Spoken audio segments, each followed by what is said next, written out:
Ashamaa harka fuunee daawwattoota hordoftoota koo akkam nagaa keessanii nageenyi koo kan jaalalaaf kabajaa bakkuma jirtanitti isin haala qabu jechaa egaan har'a ajandaa lama sadi qabadhee isiniif dhiyaadheera hamma xumura qophii kiyyaatti na waliin turaan affeerra kooti Reedii Adam TV namoonni YouTube channel kiyyaa faaraa taatan subscribe gochuudhaan maatii koo akka taatan kabajaan isin gaafadha. Egaan ajandaa nanarra qabu waa'ee dhimma adeemsa Kaayiroo keessatti deemamaa jiru akkasumas immootu balalliin biyyoota Arabaa guututti akka Itoophiyaatti guyyaa meeqarraa akka eegalu bal'inaan kan isin himu ta'a jechuudha. Namoota biyya alaatitti yaamuu yoo barbaadan Dubaay qofa osoo hin taane guutuu biyyoota Arabaa hundaa Itoophiyaan bantee jirti.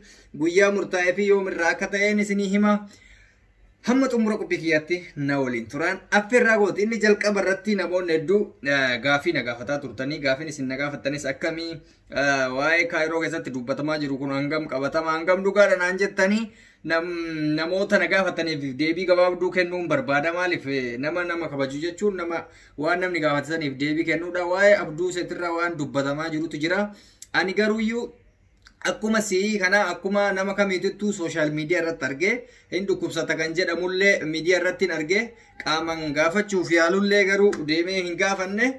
Kanaaf kuni waan nama dhiphisuu miti yoo kan dhukkubu taate rabbaa fayyisuu yoo hin dhukkubnellee immoo shirama akkuma Facebook irratti jedhan shira adda addaa qabaatellee waan akkasiisuuf faayidaa hin qabu jennee bira tarraa akka gorsa obbolummaatti namni tokko yoo dhibame silaa yaala barbaachisu ta'ee ergasii hawaasatti illee yoo deebi'an rakkoo hin qabu. Garuu mootu yoo akkuma haasaa adda addaa godhamu isaan garuu sobaan ta'e ummata burjaajessuun faayidaa tokko hin qabu jechuu barbaadetti. Kanaaf waa'een isaa ajandaa ta'uu hin qabu.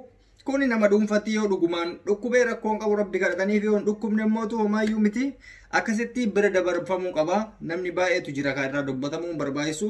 Kuni ajandaa ta'ee uumamuu hin qabu jedheen hubadhaa. Egaan gara biraatti tara ajandaa kiyya biraatti tara kun anaaf salphaadha waan ta'eef. Ajandaan kiyya inni biraa ijoollee biyya Arabaa deemuu barbaadan hundaaf karaan bal'inaan banamee jira jechuudha. Karaan haala bal'aa ta'een biyya keenyarraa banamee jira. Akka mootummaa Itoophiyaa yookaan immigireeshinii yookaan imbaasii Itoophiyaa kan jedhamu jira bakka nu irraa viizaadhaan nu san immigireeshinii jedhama. Immigireeshiniin baasetti guyyoota amma guyyaan fulbaana 8 fulbaana 30 dhufu boodarraa ka'eetiniin biyyoonni Arabaa kamiyyuu galmee isaa akka eegalu ibsanii jiranii. Biyya deemuu barbaadde akkuma duraanii sanitti borososii si barbaachisu bitattee gara seera qabeessatti biyya alaa deemuu barbaadanii jechuudha. Kuni carraa gaariidha jedheen hubadha. Maaliif namni biyya ormaa kan deemuuf taphatuuf qoosuuf osoo hin taane dalagatee of jijjiiree maatii isaa jijjiiruu fi kana waan ta'eef ammallee dalagattee maatii kee jijjiiruu yoo barbaadde kaayyoo yoo qabaatte deemtee dalagatteetini maatii kee jijjiiruu ni dandeessa jechuudha. Garuu mootu asirratti wanni barbaachisu maalinni akkaataan itti deemtu biyyatti deemtu murteessadha. Yoo biyyi Beeruut jedhamtu deebitee banamte akka hin deemne anatu sin gorsa. Deebitanii hin deebina. Biyya Beeruut jedhamtu, Oomaan jedhamtu, Bahareenii hin deebina. Biyyi isin deemuu qabda. Iraaq illee hin deebina. Biyyi isin deemuu qabdan Dubaay, Kuweet, Kwaatar kana yoo ta'e rakkina hin qabu. Garuu biyyoota biraa baay'ee qalbii keessanitti naafessina. Biyyoonni biraa baay'ee ulfaata isinitti haalli hammaatadha. Maatiin keessanillee ijoollee yoo katasaa kan erguu edan taate akka irraa dhorkitan kabajaan isin gaafanna jechuudha. Biyya ormaa baay'ee rakkina keessa jira. Baay'ee rakkoo cimaa keessa jira. Amma haalli iyyuu rakkoo ta'ee jira biyya keenya keessatti akkuma ganama isiniif himee turetti amma fakkeenyaaf mallaqa guddaa yoo baankii keessa qabaatte har'a gadi bahee mana bitadha yoo jette mallaqa ittiin mana bitattu namni sitti kennu hin jiru. Nama bittu namni irraa bittu saniif yoo karaa buukitiin hawwalte qofa si eeyyamama 100 ol yoo ta'e har'a baankii keessa 500 yoo qabaatte 500 san baafadhee mana bitaa jette hin danda'amu. Akkaataan itti danda'amu mana san bitachuu abbaa irraa bitattu san birrii buukirraa gara buukiitti achumatti hawwaltaaf. Buukii kanarraa gara buukii biraatti baankiirraa gara baankiitti walii hawwalu mallaquma keetirratti abbaa ta'uun hafee jira jechuudha. Wanni isinii galuu qabu. Mallaquma ofii keetii qabdu. Ani mallaqii irratti sila abbaadhame akka barbaade ta'uu danda'a. Hin jiru waan akkasii amma akka turaanii. Mallaqa irratti abbaa ta'uu kan dandeettu asuma asitti walitti daddabarsitee hawwaluu qofa ta'e dubbiin. Kana waan ta'eef biyya ormaa kana deemuuf birrii guddaa isin barbaachisuu danda'a waan ta'eef gaafa birrii jijjiirattan maqaa nama garaagaraatiin godha. Birriin keessan guddaa yoo ta'e maqaa obboleessa keetii, maqaa obboleettii keetii namoota sitti dhiyaatanirraan birrii akkasitti yoo fudhatte malee yookaan immootu waan danda'amuu miti. Gizee takkatti baafatuun rakkoo akkanaa kana jira. rakkoo akkanaa kana biyya keessaa furuudhaaf immoo dirqama biyyoota ormaa deemanii yoo dalagatan illee gaariidha. Namni kaayyoo qabu nama dalagata. Namni kaayyoo qabu biyya arabaa kana taa'ee makiinaa gaarii kan bitate baay'ee jira. Mana gaarii kan bitate baay'ee jira. Waan baay'ee kan bitate gaariitu jira jechuudha.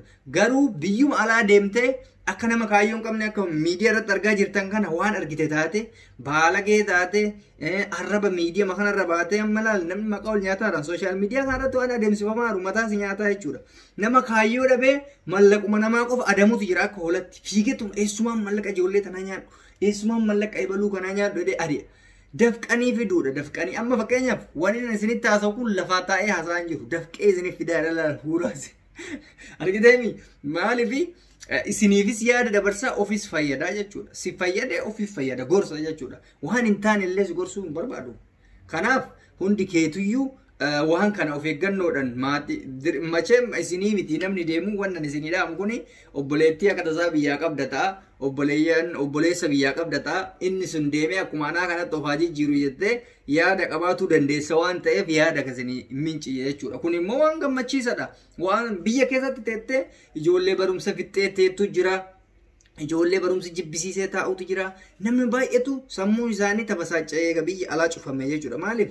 Biyya keessatti neetworkii gaariin hin jiru, laayifii jireenyi gaariin hin jiru. Nama kana fa'aa barbaacha biyya alaa deemutu jira jechuudha. Namoota akkasiisaniif kun oduu gammachiisadha jedheen fudhadha. Maaliif? Waan ofii barbaadu isaa hin argata jechuudha. Kaayyoon jiraannaan wanti akka biyya alaa kana ila abadi hin jiru. Dhugaa feetanii kaayyoommaan jiraatudha murteessan. Teettee hiree gaariillee hireellee murteessadha. Maaliif? Kaayyoodhaaf manaa baatee osoo siin milkaa'in galuun tokko siin jira. Akka tasaa madaan badduurra dhufu jira.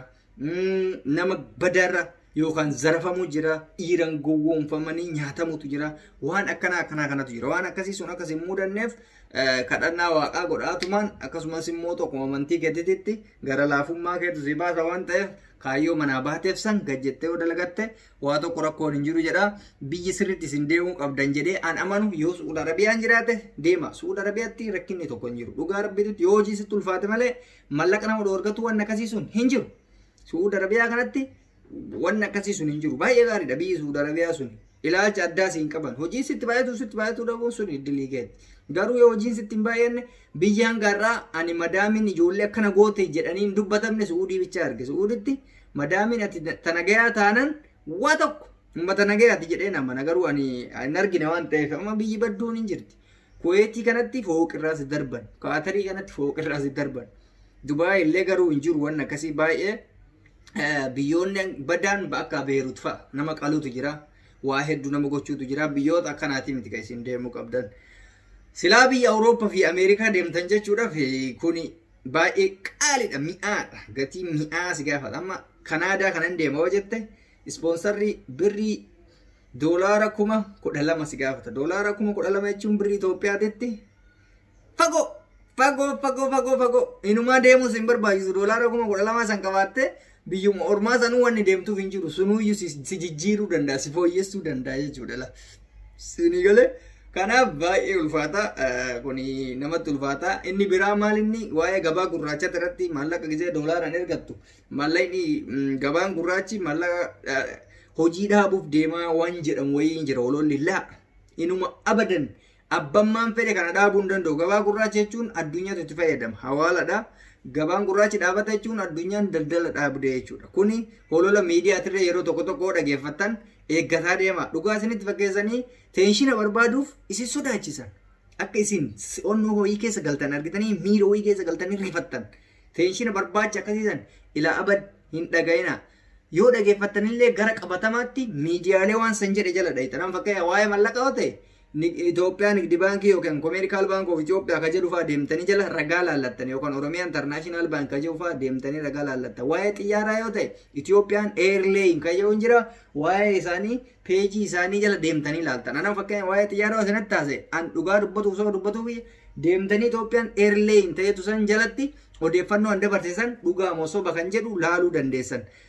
Kasanirraa hafe odeeffannoon kasobaa ta'uu akka hubattan isin gaafadha. Egaan har'a'oo biyya kanatti dabalee jira natti ho'ee jira. Turtii dheeraa isin gochuu hin dandeenye waan na dhageeffattaniif galatooma isiniin jedha. Namoonni YouTube chaanaalii kiyyaaf haaraa taatan subscribe gochuu hin irraanfatina. Yaanni koo yoo isiniif ta'e like gochuu dandeessan, yoo isiniif hin taane dislike, osoo hin taane commentii kennuu dandeessan. Dislike isin dandeettan garuu commentii onaa gootan natti tola. Turtiin har'aaf qabu kana fakkaata. Akkatti fuuree jira alaala nagaatti.